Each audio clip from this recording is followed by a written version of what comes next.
नमस्कार, मैं दिशा अटवार स्वागत करती हूँ आपका यूसीएन में। एक इंसान अपनी लाइफ में कई सारे अचीवमेंट्स अपने नाम करता है और कई मील का पत्थर साबित होते हैं। कुछ को इतिहास के पन्नों में दर्ज किया जाता है तो कई विज्ञान के हिसाब से भी बहुत ज्यादा खास होते हैं जिन्हें संजो कर रखा जाता है। इसके लिए म्यूजियम एक बेहद ही अच्छी जगह है और आज है वर्ल्ड म्यूजियम डे। नागपुर में म्यूजियम्स का डिस्कशन हो और उसमें अजब बंगले का डिस्कशन ना हो, ऐसा शायद ही हो सकता है। 150 साल पुराना ये अजब बंगला नागपुर की ऐतिहासिक धरोहर में एक मील का पत्थर है। ना सिर्फ नागपुर बल्कि पूरे महाराष्ट्र में ये सबसे ओल्डेस्ट म्यूजियम की लिस्ट में शामिल है, which was built in 1863। Antiquarian society of central provinces के कामों को प्रिजर्व करने के दृष्टिकोण से 27 अक्टूबर 1862 में एक कमेटी का गठन किया गया था, जिसके बाद अजब बंगला बनाने का डिसीजन लिया गया। सेंट्रल प्रोविंशियल्स के कमिश्नर सर रिचर्ड टेम्पल के निगरानी में और नेतृत्व में इस कमेटी का गठन किया गया।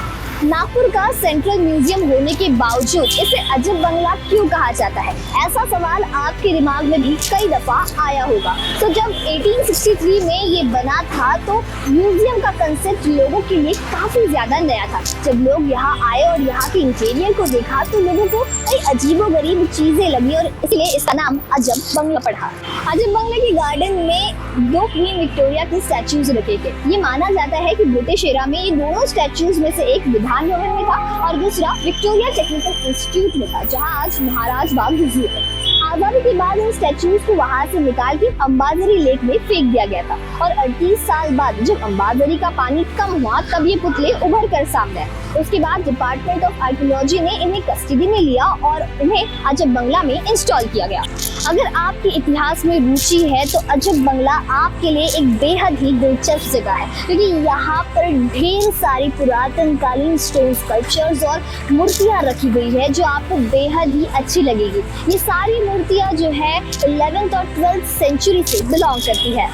अगर आपने अजब बंगले में विजिट किया हो या नहीं भी किया हो तो बता दूं कि यहाँ पर 9 अलग अलग तरह की गैलरीज है जिनमें कई सारी चीजें आपको देखने मिल सकती है। बात करें पहली गैलरी की तो ये एक नेचुरल हिस्ट्री गैलरी है जिसमें फॉसिल, मिनरल, स्टोन, बोन्स और स्कल रखा है। साथ ही यहाँ पे डायनासोर और प्री हिस्टोरिक एनिमल्स के भी फॉसिल्स आपको मिल सकते हैं। वही बात करें दूसरी गैलरी की तो ये मैमल्स, एवियंस और रेप्टाइल्स की गैलरी है जिसमें एक्सटिंक्ट हो चुके एनिमल, मैमल्स और बर्ड रेप्टाइल्स है जो एंडेंजर्ड स्पीशीज है, उनके भी यहाँ डिस्प्ले लगे हुए हैं।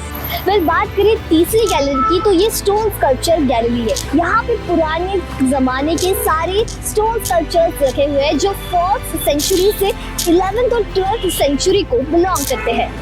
चौथी गैलरी जो है वो ट्राइबल आर्ट और कल्चर को रिप्रेजेंट करती है। यहाँ ट्राइबल आर्ट और कल्चर से जुड़ी सारी चीजें रखी गई है। साथ ही यहाँ म्यूजिकल इंस्ट्रूमेंट्स, ऑर्नामेंट और ढेर सारी एक्सेसरीज भी रखी हुई है। जो 5th गैलरी है वो आर्मरी और वेपन गैलरी है। यहाँ राजा महाराजा से अंग्रेजों तक के हथियारों को डिस्प्ले किया गया है। वही 6th गैलरी की बात करें तो ये पूरी तरीके से पेंटिंग्स गैलरी है। यहाँ पर कई सारे पुराने पिक्चर्स रखे गए हैं जो काफी ज्यादा ब्यूटीफुल है। 7th गैलरी जो है वो आर्ट एंड क्राफ्ट गैलरी है और यहाँ पर एंशिएंट यूटिलिटी मटेरियल जैसे नट क्रैकर और ढेर सारी चीजें रखी गई है। साथ ही यहाँ पर किचन में पुराने जमाने में जो बर्तन इस्तेमाल किए जाते थे वो भी यहाँ पर रखे हुए हैं।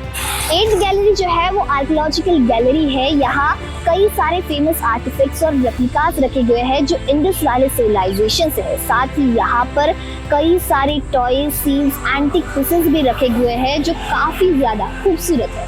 अजब बंगला की 9th गैलरी जो है वो हर नागपुर वासी के लिए काफी ज्यादा स्पेशल है, क्योंकि यहाँ पर नागपुर की हिस्ट्री से जुड़ी कई सारी चीजें रखी गई है। ये 2014 में बनी थी और यहाँ पे नागपुर की ऐतिहासिक धरोहर को बहुत ही बखूबी से पेश किया गया है। किसी कारणवश फिलहाल अजब बंगला विजिटर्स के लिए खुला नहीं है, लेकिन जैसे ही ये खुल जाएगा आप जरूर एक बार यहाँ विजिट कीजिएगा।